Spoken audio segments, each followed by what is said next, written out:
6 in the morning. I've unmuted. And I'm normally here by sort of easy by 7, quarter past 7, you know, so it's fine. If there are during the day, when the roads are fine, I'm normally here by sort of easy by 7. So it's less than 50 minutes. If there are members of the public watching, we're just having a slight technical difficulty With YouTube. If there are members of the public watching.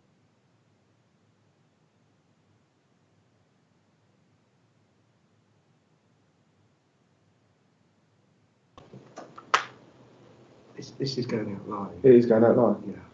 I've got no idea. We're muted here, aren't we? I've just unmuted it again. Are we ready to go again? Yeah, I think we should proceed because I think this is going live. Yeah. We're live, are we? Are we live now?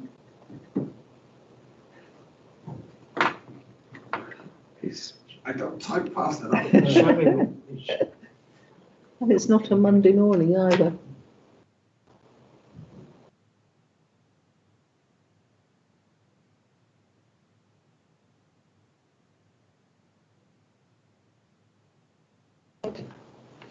So yours is unmuted. I've just unmuted, yeah. Okay. We will carry on. We believe that we are live on YouTube. So we go to item 1, apologies. None, Chairman. We go to the minutes of the meeting of the 15th of July. Is it your wish that I sign these papers as a true record? Agreed. Agreed. Agreed. Agreed. Would you mind just doing that and saying who you are when you agree, please? Liz Walsh, agreed. Liz. Steve Lambert, agreed. Douglas and Cole agrees. Gary Hall agrees. Keith McLean agrees. David Hawkins agreed. Gary, have you raised your hand? That was to agree, Leslie. Sorry. Okay, thank you very much. At least it's working. So that was everybody, I believe, who agreed with the meeting, yes? Yes. Okay. We then go to agenda item 3, which is the disclosure of interests. Have any members to declare any disclosable pecuniary interests they may have in any matter being considered which are not entered onto the authorities register, and officers to disclose any interests they may have in any contract to be considered. And please only unmute if you need to declare an interest. So no. Are there any questions? None, Chairman. Thank you. We go to agenda item 5, which is on, let me just find this. Agenda item 5 is on page 13 of your report. Could I ask Asif Hussain, who's our Deputy Director, to actually take us through this paper? Thank you, Chair. Today I'm presenting the Budget Monitoring Report as at the end of July 2020.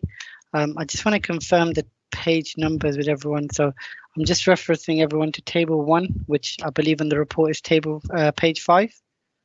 15. Okay, I'll use the different numbers. That's fine. So table 1 on page 15 provides an overview of each directorate's budget and forecast outturn. The current expenditure forecast is currently projecting at 30,816,000 against a budget of 31,339,000. This results in an underspend of 524,000. Furthermore, we've received some additional funding of 836,000 in relation to the COVID pandemic and protection grants, which now results in an overall underspend of 1.359 million. If I could now take you on to page 16, which provides a summary of variances being shown within each directorate. I was just going to take you through some high-level ones. So corporate core currently is showing a 20,000 overspend, which is predominantly due to a drop in interest rates we receive in investments. So with the current pandemic, the base rate has dropped to 0.1%. We've been receiving in the region of around 1% in the past. So we're unlikely to achieve our budgeted income figure of 150k, which is most likely going to be more closer to 100k of return on investments. In terms of finance and assets, it's showing an overspend of 16k, which predominantly relates to supplies and services. I just want to bring all members' attention to an initiative provided by BP earlier this year between March and June, where they provided the emergency services with free fuel, and we were able to benefit from this scheme and resulted in the authority saving on fuel costs. The remaining two directorates within People and Organisation Development and Delivery Corporate Development and Planning are showing underspends predominantly within employee costs, which are shown within Table 2. If I could just take you on to Table 3, which I believe is on page 18. So this is a new table that we're presenting today in terms of what we spent against COVID. So you may be aware the organisation received in the region of around 91k last financial year and 606k this financial year in relation to the COVID pandemic. This was additional funding to cover additional costs that we may incur. So to date, we've incurred costs and are projecting costs in the region around 375k for the year, which results in an underspend of 236k against the budget that we've received in 2021. This links into the recommendation 3 that is shown on the front cover sheet, which I'll touch on near the end of the report. Moving on to Table 5, which is on page 20. Which is looking at the capital project works that have been incurred this year. Most of the capital works relate to West Ashlands, which is now in occupation by the fire service.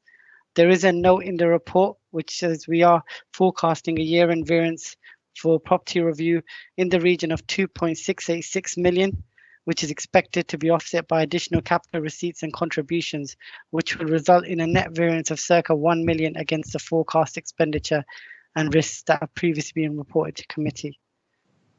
In terms of other capital expenditure, it's pretty much in line with what we expected. The only delays we've seen this financial year have been in relation to the Red Fleet appliances. So there's been a delay. We should have received 2 appliances last financial year, but we're likely to receive them in January 2021. And the furthermore that we expect to receive in this financial year are more likely to be received in 2021-22. If I could now take everyone back to the recommendations. There are 3 recommendations for this report. So the first recommendation is to note the report as at 31st of July. The second recommendation is to set aside 500k and transfer it into revenue contributions to capital. And the final recommendation is to set aside 230k and put it into a specific COVID reserve. I just want to stress in terms of putting these funds into a reserve are predominantly due to the uncertainty that there may be around funding next year. There's a lot of uncertainty around business rates and council tax, and we may result in actually receiving a lot less than what we received in the past, or the council tax base may reduce. So there's a lot of uncertainty around funding. So by allocating this into these specific reserves, it gives us a bit more financial stability and allows us to be able to utilize these funds next year where they may be most needed. Happy to take any questions. Thank you very much indeed, Asif. Yes, Councillor Hopkins. Well, thank you very much, Chair, if I can. Firstly, can I just offer my thanks to Mark and to Asif. I talk with Mark on a regular basis, and I'm very confident that we are in a very strong position here at the Fire Authority, and we are lucky to have Mark and Asif as part of the team. They're doing a fantastic job. Can I make reference very briefly on page 16 to the free fuel? I would propose, and I think it's been proposed elsewhere as well, that we write to British Petroleum, to BP, offering our thanks. It's been a tremendous assistance to us, and it should not go unnoticed. So well done, BP, an organisation that doesn't always get the best of publicity, but I think is certainly worthy of praise in this on this occasion. I have a couple of questions, just very quickly, with regards to the COVID underspend. I just want to be absolutely certain there's no chance of the government trying to claw back any underspend on COVID-19. I'll ask that of Asif. Yeah. And can I ask Mark, sorry, hang on. Yeah. And can I also ask Mark about the potential financial implications of the July pensions consultation, which I think is worthy of a little bit greater explanation. Other than that, as I say, we're well positioned and confident of the situation moving forward. And I know that Mark and Asif do an awful lot of scenario planning in terms of the worst case and best case scenarios. I think the Chief Fire Officer is a man of gloom and doom, and so he should be, and insists that such scenarios are well planned, and we're much the better position for having them on the books. Thank you. But before you answer that, I think all of you, David, Mark and Asif, we do owe you a lot on looking after our finances the way you do, and thank you very much indeed. It's in very capable hands. Asif, would you like to respond to the questions, please? I'll respond to the first one and then I'll pass over to Mark for the second one. So the first one in relation to the COVID grant, it is a unring-fenced grant, so in theory they cannot claw it back. However, having attended several financial workshops, it's quite clear that the government will look at our underspend when it comes to the end of this financial year and comes to setting next year's budget. So if they are looking to provide any support, they will expect us to utilise that underspend first and foremost before we ask for any additional support. So I think it's quite prudent to kind of set this aside for next financial year and possibly use it to cover some of the shortfall we might see within council tax receipts. Thank you, Mark. Okay, so in terms of the pension consultation that Councillor Hopkins referred to, that's referring to the government's response to the McLeod Sargent remedy, which is in relation to the age discrimination. So the government was kind of charged with making a remedy to the situation because it's found to unlawfully discriminate as a result of tapering people into the new scheme based on age, which was found to be unlawful. So in July, they published a consultation setting out how they propose to remedy that situation. That has allowed the Government Actuary Department, GAD, to resume their cost review, which had been paused, so they can now do a full valuation of the scheme based on this new information of how people are going to transfer back into the legacy scheme. So that will set the future employer contribution rates for the service. As As alluded to, one of the reasons for the underspend we've got is because some people are budgeted for on the old scheme, some on the new scheme. So eventually everyone will move to the new scheme, but we don't know what those rates are yet. And given the government's proposed remedy, the costs are almost certainly going to increase. Hence why we're not doing anything with that pension underspend at the moment, because we suspect that will be required for a future year. As part of the consultation, we will be making representation to government around the funding for it, because when the new scheme was brought in 2015 and contributions went down, our grant was top sliced at the time. So we'll be saying that actually we want that bit of money top sliced back in our budget. Yeah. Now we're going to pay the higher rate of contributions. So that's how that kind of impacts on the future year in terms of pension contributions. And taking your point, David, about the letter, I would like perhaps the leaders to actually sign that letter to BP. So,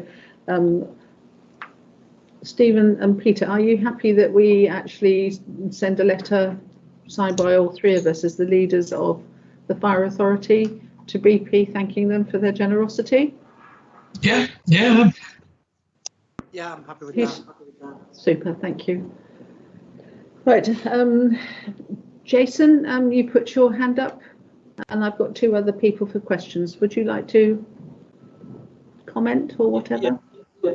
Thank you, Chairman. Just to let members know, and in picking up on Councillor Hopkins' kind comments, we did spend yesterday going through the budget for the next 2 to 3, 4 years, trying to predict what the best case and worst case scenario is in terms of the future of the Fire Authority, in terms of the service that we can provide to the community.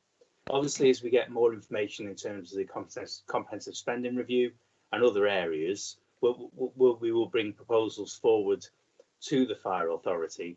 But just to give members some comfort that we are thinking actually in terms of what is the worst case scenario and what can we do to mitigate any of the issues that are presented to us in terms of our financial outlook. Thank you. Councillor McCall, you have a question. Yes, thank you, Chair. It's in relation to council tax and business rate collections.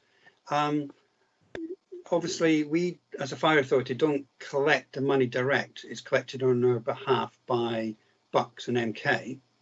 Now, as we all know, because of the pandemic, etc., unemployment rates are going up, and they'll probably increase even more when the furlough scheme ends next month. Those people then claim benefit and then only pay a fraction of the council tax. And also businesses are going out of business, so they're not paying business rates. So income streams are basically being affected and are probably going to be more badly affected in the months ahead. How does that impact the fire authority? So if, for instance, I don't know, Bucks and MK are only collecting 95% of the money they're due, do we get 95% of what we precepted, or do we get 100% and they have to suffer a bigger loss to subsidise us? I'm just, if you could just explain how that works, that'd be very helpful. Asif, would you like to answer that? I think I know what the response is, but would you like to just confirm it? So in terms of in year, we still receive the money that we should have received, that we set out to receive as part of our budget for February 2020 for the following year. What happens the year after then is they actually kind of bring it all together, identify exactly what was collected. And if there was a surplus or deficit, i.e. if they collected less than what they expected, then they pass on that deficit onto us the following year. On the opposite end of it, there could potentially be a surplus, which there has been over the past. They also pass that on as well. So in year, there's no impact. It's usually the following year when the surplus deficit gets calculated and they know for definite that they pass it on, whether it's a surplus or deficit. Thank you, that's very helpful. Thank you. Councillor McLean, you have a question? Thank you, Chair. A couple of questions. On page 16 of the papers, the variance by Directorate, I noted in the People and Organisational Development section that part of the underspend is due to an employee being on maternity leave and the duties of the role being shared within the existing team. So the question, Ed, is do the people who are picking up the extra duties, do they get any additional pay during that period, or is it just shared out? And the second question is on relating to page 21 and the fire appliances and equipment, the delay in the arrival of the 4 appliances, 2 coming later this year, 2020, January 2021, and then the other 2 at the earliest in May 2021. So is there an impact on the delivery of the service? Are we sweating some assets even more than we needed to? So those are 2 questions. Thank you. Mark, would you like to answer those questions, please? So I'll respond to those. So in terms of the maternity cover, it's just someone's had their role slightly repurposed, so it's not costing any more, hence why there's a saving in that department. In terms of the delivery of vehicles, it does, as you say, mean we have to sweat existing assets that little bit more, extend the life of those, so it does have an impact on workshops and maintenance, the delays in that. Thankfully, because over the last few years, members have approved funding for 2 or 3 new vehicles per year, we have got quite a marked improvement in our fleet over the past 4 or 5 years. So it's not had as big impact as it would have done had we not done those recent replacements. But it is something we need to keep an eye on, because we still do have a small number of vehicles which are kind of getting towards the end of their useful life, we should say, I think. Thank you. Thank you very much. So there are no more questions, so I'm going to ask if any member wishes to vote against or abstain on the recommendations on page 13. There are 3 of them. That the latest projected outturn forecast for the authority as at 31st July 2020 be noted. Recommendation 2, that £500,000 is transferred into the Revenue Contribution Capital Reserve, and recommendation 3, that £230,000 is transferred into the COVID-19 reserve. Is there anybody voting against? Is there anybody abstaining? That resolution is carried, Chairman. So those recommendations are carried. Thank you very much indeed. We now go to agenda item 6, which is the exclusion of the press and public. And I will ask the Director of Legal and Governance to recommend the exclusion. Would you like to do the usual? Thank you, Chairman. Perhaps I'd take a parish notice first, just to notify members about the date of the next meeting, which will be on Wednesday, the 18th of November at 10 a.m. I'll now move the recommendation to exclude the press and public. The recommendation is that the public and press be excluded from the meeting by virtue of paragraph 1, part 1 of Schedule 12A of the Local Government Act 1972, as the report and appendices contain information relating to individuals, and paragraph 3 of part 1 of Schedule 12A of the Local Government Act 1972, as the report and appendices contain information relating to the financial or business affairs of a person, including the authority. And on these grounds, it is considered at this moment in time that the need to keep the information exempt outweighs the public interest in disclosing the information. That's the recommendation, Chairman. Thank you. Are we in agreement with that recommendation? Are you going to go through personally and ask? No. Just abstentions and voting against. Are there any abstentions? Any voting against? No. That's carried. So that is then carried. Thank you very much indeed. What I would like to do is to change the order of the agenda items. We're just going to. Sorry. So we've got to switch off first. Just going to let the members. Yeah, we're just going to announce for the benefit of viewers of the webcast that the meeting will now go into private session to hear the report and also some minutes, and that the public part of the meeting is now closed. And we'll just wait confirmation from our IT colleagues